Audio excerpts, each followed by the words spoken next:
Bonjour à toutes et à tous. Le 6e Forum international de Dakar sur la paix et la sécurité en Afrique tient ses assises les 18 et 19 novembre prochains sous le thème « Défis actuels du multilatéralisme ». Avant cela, la session ordinaire du Conseil des ministres du G5 Sahel s'est ouverte mardi à Ouagadougou. Autant dire que les événements traitant de la question cruciale de la sécurité au Sahel sont nombreux.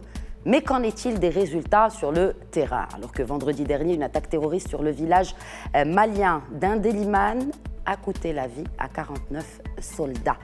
Pour analyser la situation sécuritaire dans cette région sensible qu'est le Sahel, avec nous sur le plateau, le professeur Cherkaoui Roudani. Je rappelle que vous êtes professeur universitaire spécialiste en géostratégie. Bonjour professeur Roudani. Bonjour madame. Pourquoi la menace terroriste s'est-elle accrue aujourd'hui dans la région du Sahel? Est-ce que les conflits intercommunautaires rendent cette menace plus tenace?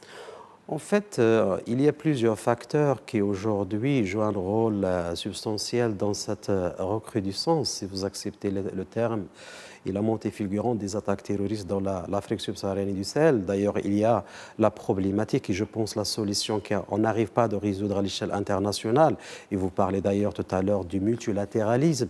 C'est la question libyenne qui est une équation sans solution jusqu'à maintenant.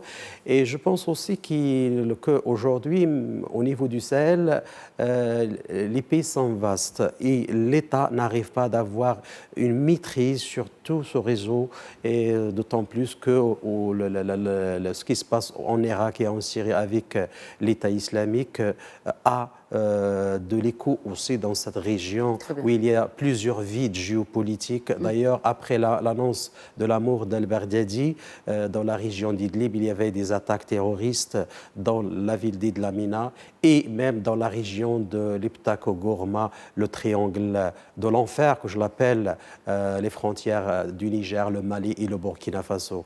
Aussi, à la veille de ce sommet de ministres du G5 Sahel, il y avait une attaque terroriste qui a coûté la vie du député maire de Djibo, de la province de Somme au nord du Burkina Faso, dans l'axe de Djibo-Ngassima vers Ouagadougou.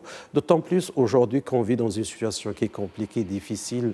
Même on peut voir, il y a ce qu'on appelle le terrorisme maritime qui est en train de prendre beaucoup d'ampleur dans les larges de Togo et de Bénin, notamment avant-hier avec l'attaque de certains groupes de pirates, alors qu'il y avait une rencontre et une opération qui s'appelle le Grand African Nemo entre la France et 14 pays africains sur les risques et les menaces dans le golfe de la Guinée. Et malgré tout, donc, il y avait cette attaque entre le Togo et le Bénin dans les larges, c'est-à-dire je parle de l'espace maritime. Donc c'est pourquoi c'est compliqué, c'est difficile.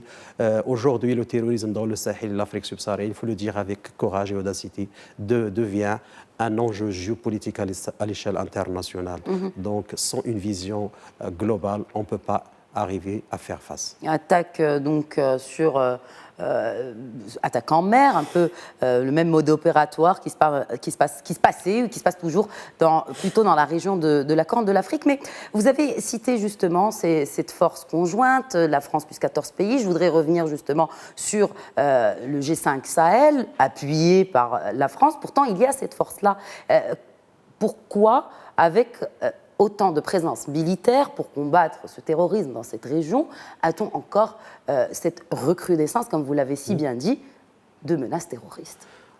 La première chose, il y a beaucoup de groupes terroristes qui s'activent dans la région. Il y a aussi, donc, on parle du GSIM, du groupe de soutien à l'islamo-musulman de Ayad al-Ghali. Je parle aussi du groupe de Daesh du Grand Sahara de Abu Walid Sahraoui. On peut parler de Amadou Koufa, le Front Massina. Et on peut parler même de Al-Barnawi de Boko Haram. On peut parler de Mija, le mouvement d'unité djihad islamique en Afrique de l'Ouest. Et on peut parler aujourd'hui de Ansarul Islam, de Ja'far Diko. C'est l'un des groupes les plus dangereux dans le nord du Burkina Faso.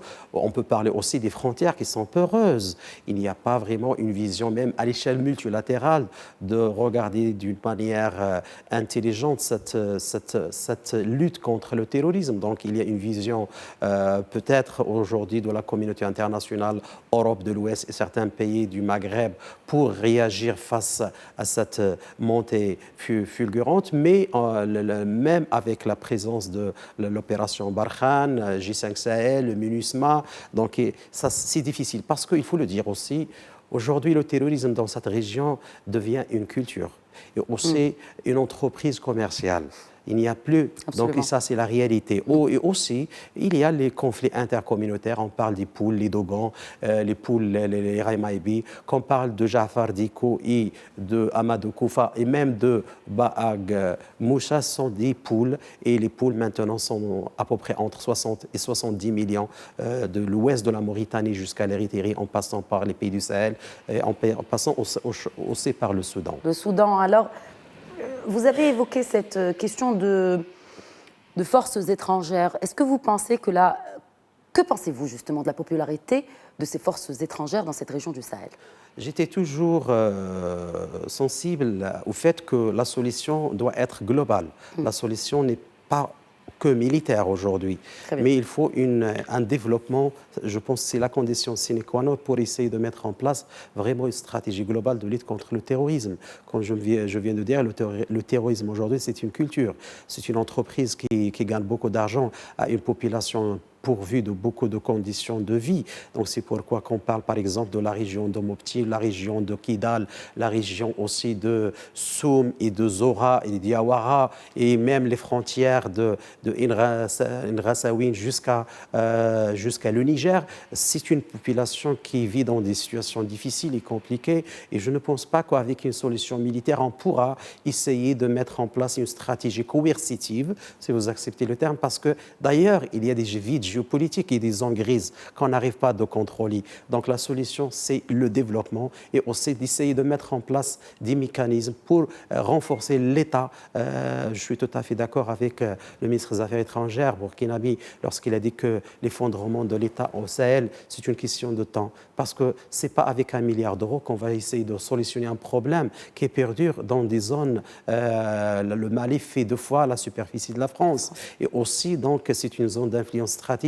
Aussi, il faut souligner le fait qu'il y a un enchevêtrement des intérêts géostratégiques. La Russie, la Chine, la France, les États-Unis et aussi même les pays européens, et la Turquie, l'Iran qui existe avec le mouvement d'Ibrahim Zagzaghi au Nigeria. Donc, c'est compliqué, c'est difficile. Je ne pense pas qu'avec cette approche qu'on essaye de véhiculer maintenant, on peut arriver à battre et à vaincre le terrorisme dans sa globalité. Qu'en est-il de ces effets d'annonce? Je parle ici de cette annonce de la ministre française des Armées, Florence Parly.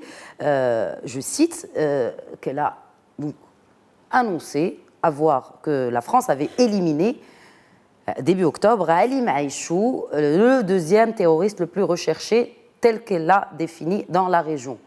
De qui s'agit-il? Moi, je pense que c'est une annonce politique, vu la situation, parce que ça fait 1 mois que les forces françaises Barkhane, avec 2 bataillons maliens, qui ont éliminé donc, ce Ali Maïchou.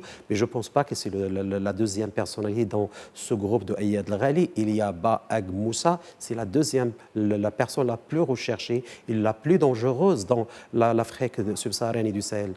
C'est Alias Bamoussa Diarra. C'est un militaire et déserteur de l'armée malienne et quelqu'un qui maîtrise les tactiques et même l'intelligence technique. Il a tout un groupe derrière lui avec des gens qui étaient des anciens officiers dans l'armée militaire malienne et du Niger et même du Burkina Faso.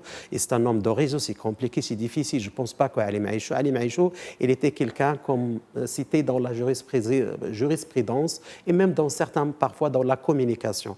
Mais même les services de renseignement américains, la CIA, Saraya. Donc, ils savent pertinemment que c'est Ba Ag Moussa, c'est la deuxième personnalité qu'on n'arrive pas de trouver jusqu'à maintenant. C'était quelqu'un qui est très lié à Ayad al-Ghali et à Abu Hammam, qui a été éliminé dans les combats de Diawara dans l'ouest, entre le Mopti et la Mauritanie l'année dernière. Mais je ne pense pas que c'est une annonce politique, mais c'est que ce n'est pas la deuxième personnalité la plus influente dans ce groupe de l'islam, le soutien à l'islam et aux musulmans de Ayad al-Ghali. Ce qui est bien sûr, de préciser grâce à vos éclairages, professeur Cherkaoui Loudani. Je rappelle donc que vous êtes expert en géostratégie et relations internationales. Merci beaucoup de nous avoir éclairés sur cette question cruciale de la sécurité dans la région du Sahel. Voilà pour notre rubrique invitée. Je vous souhaite à toutes et à tous une très bonne suite des programmes sur notre antenne.